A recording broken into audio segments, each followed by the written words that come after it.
Well, we've been arguing about pronouns here in the United States and wondering why 2x4s now cost $9 a piece. There's real drama unfolding in Europe. Tensions between Ukraine and Russia are the highest they have been in a very long time. And we get some sense that there are political elements, mostly in the Democratic Party, not exclusively though, who would like to see a war in Europe. What is this and how concerned should we be about it? Tulsi Gabbard has paid a lot of attention to this. She's a former member of Congress from the state of Hawaii. We're happy to have her on tonight. Congresswoman, thanks so much for coming on.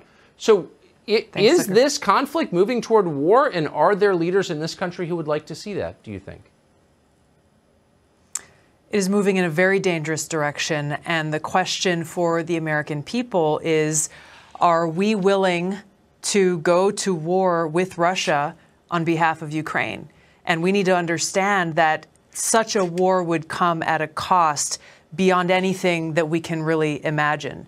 Because this is not a war that is just, okay, this is going to be something that's happening to someone else, somewhere else on the other side of the world.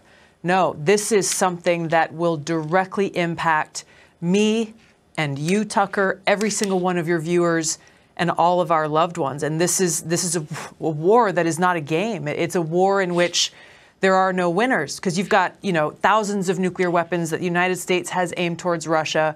Russia has thousands of nuclear weapons aimed towards us that could hit any town or city in America in less than 30 minutes and exact a cost upon every one of us that would result in excruciating death and suffering beyond comprehension. Hundreds of millions of people dying and suffering, seeing their flesh being burned from their bones. This is something that you can't really even imagine, and it's a cost that we will all pay.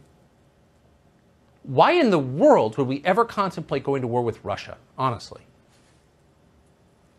It is one that we should not do for those very reasons. Yeah. If you look at the impacts of what a nuclear war brings, it really brings about the end of the world as we know it.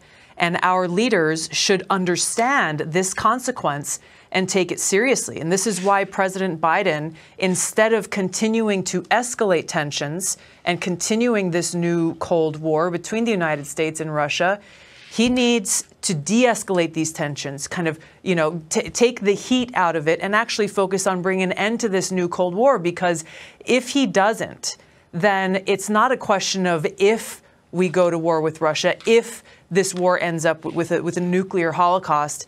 It really is then just a question of when. And if we continue down this path that we are on, it's something that could happen a lot sooner than any of us think.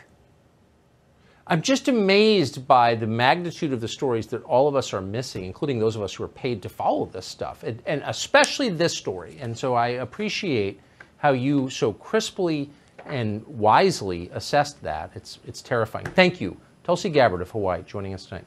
We appreciate it. Thank you.